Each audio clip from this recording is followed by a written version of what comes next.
Assalamualaikum warahmatullahi wabarakatuh. Perkenalkan, nama saya Rizka Yunita, NPM 2024001006 dari kelas reguler. Pada kesempatan kali ini saya akan mempresentasikan materi tentang teknologi informasi dengan dosen pengaku Bapak Hendra Kosasi. Yang pertama, mengapa belajar TI itu penting? Karena teknologi informasi merupakan infrastruktur inti yang mendukung e-government, e-commerce, e-learning, berfungsi sebagai pendorong utama efisiensi dan inovasi, dan menuntut kita supaya menjadi pengguna aktif yang berdaya saing di era digital. Yang kedua, ada definisi teknologi informasi. Apa itu teknologi informasi? Menurut McQueen 2001, teknologi informasi adalah segala bentuk teknologi yang digunakan untuk menciptakan, menyimpan, mengubah, dan memanfaatkan informasi dalam berbagai bentuknya. Definisi ini menekankan bahwa TI tidak hanya sebatas komputer, tetapi juga mencakup perangkat, sistem, jaringan, dan aplikasi yang berfungsi mengelola data menjadi informasi yang berguna bagi penggunanya. Selanjutnya ada sejarah perkembangan teknologi informasi. Yang pertama adalah awal komputer. Pada tahun 1940 sampai 1960-an, komputer generasi pertama masih memakai tabung vakum yang berukuran besar dan hanya untuk hitungan sederhana. Lalu berkembang ke generasi transistor dan IC yang lebih kecil dan cepat. Yang kedua, revolusi digital. Pada tahun 1970 sampai 1980-an terjadi revolusi digital. Komputer pribadi atau PC mulai muncul. Perkembangan mikroprosesor membuat komputer lebih murah. Operasi serta aplikasi perkantoran mulai digunakan secara luas. Yang ketiga, ada era internet. Pada tahun 1990-an masuk ke era internet, masyarakat mulai mengenal email, website, serta mesin pencari seperti Google. E-commerce pertama juga lahir, misalnya Amazon dan eBay. Yang terakhir, sejak era 2000 hingga sekarang, globalisasi informasi. Internet menjadi kebutuhan pokok. Munculnya media sosial, smartphone, dan cloud. Teknologi terbaru seperti AI, Big Data, IoT, dan Blockchain juga berkembang pesat, membuat dunia semakin terkoneksi tanpa batas.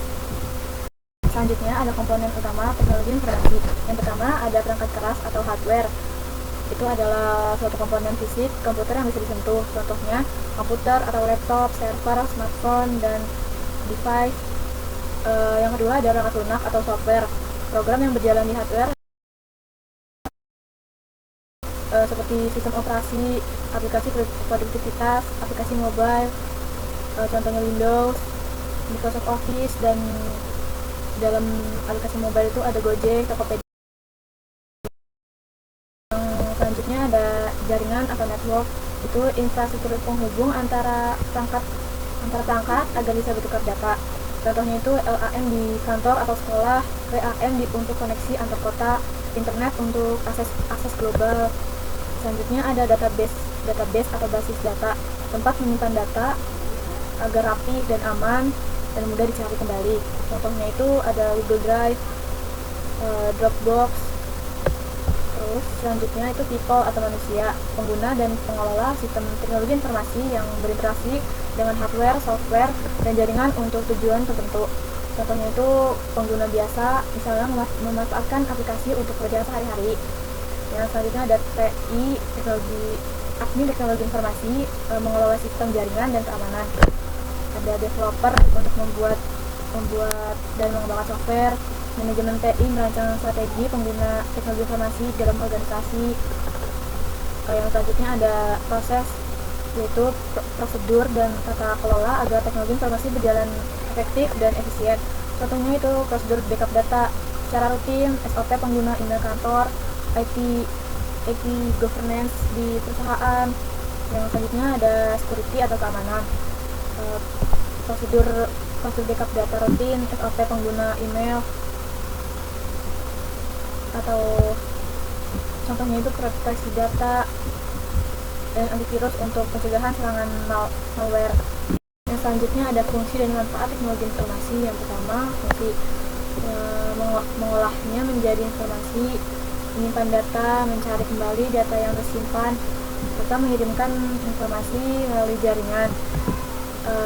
Yang selanjutnya ada manfaat, meningkatkan produktivitas dan efisiensi kerja. Yang kedua itu memudahkan komunikasi dan kolaborasi. Yang ketiga memberikan akses luar ke informasi dan pengetahuan. Yang keempat itu mendukung inovasi di berbagai bidang kehidupan. Selanjutnya itu ada dampak teknologi informasi. Dampak positifnya itu di bidang komunikasi dan sosial, ada komunikasi cepat dan mudah, contohnya bisa lewat chat atau video call. Yang kedua ada akses informasi dan jejaring sosialnya luas. Yang kedua di bidang ekonomi dan bisnis, ada e-commerce dan pasar global, transaksi online. Yang kedua efisiensi kerja dan inovasi finansial. Yang ketiga di bidang pendidikan, e-learning dan akses pendidikan digital. Yang kedua sumber belajar lebih luas dan fleksibel.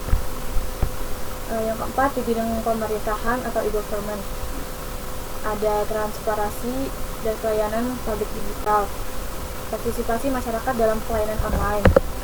Yang selanjutnya itu dampak negatifnya. Dampak negatifnya itu yang pertama di bidang keamanan dan hukum, cybercrime, pencurian data, penyalahgunaan dan privasi, ada hak cipta dan penyebaran konten ilegal. Yang keduanya di sosial dan budaya, individualisme, ketergantungan gadget, penyebaran hoax, pornografi atau ujaran kebencian. Yang ketiga itu di bidang ekonomi dan ketenagakerjaan, kesenjangan digital dan hilangnya pekerjaan tradisional, persaingan global makin ketat. Yang materi yang selanjutnya yaitu penerapan TI dalam kehidupan sehari-hari. Yang pertama ada perbankan dan fintech. Transaksi jadi mudah tanpa uang tunai lewat mobile banking, e-wallet, QRIS atau KRIS. Yang kedua ada e-commerce, belanja online jadi lebih praktis dengan platform e-commerce seperti Tokopedia, Shopee, Lazada, Tokshop. Yang ketiga ada kesehatan. Di bidang kesehatan, telemedis dan rekamedis elektronik bikin layanan lebih cepat dan efisien. Yang keempat ada pendidikan.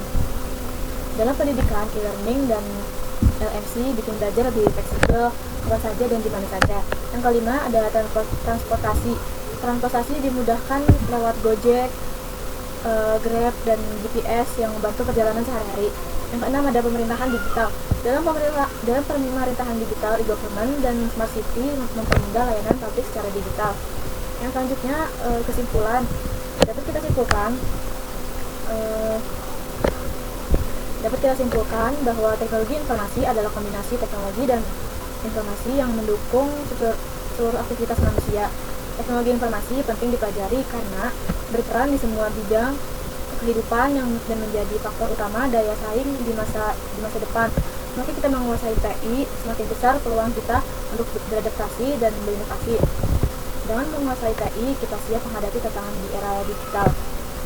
Sekian presentasi yang dapat saya sampaikan, kurang lebihnya mohon maaf. Terima kasih. Wassalamualaikum warahmatullahi wabarakatuh.